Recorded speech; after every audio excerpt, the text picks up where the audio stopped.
The one that I think is most discussed and most misunderstood is the evolution with our counterpart in Syria, the so-called Syrian Democratic Forces.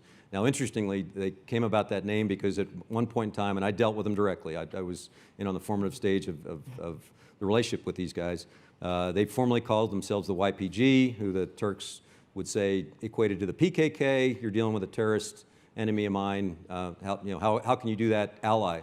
So we literally played back to them that, hey, you got to change your brand. What do you want to call yourself besides the YPG? And with about a day's notice, they declared that they were the Syrian Democratic Forces.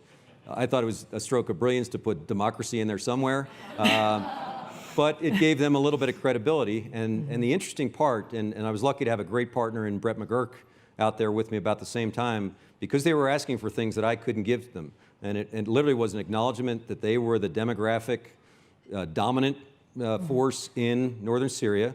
They wanted a seat at the table, whether it's at Geneva or Astana or wherever talks are happening about the future of Syria.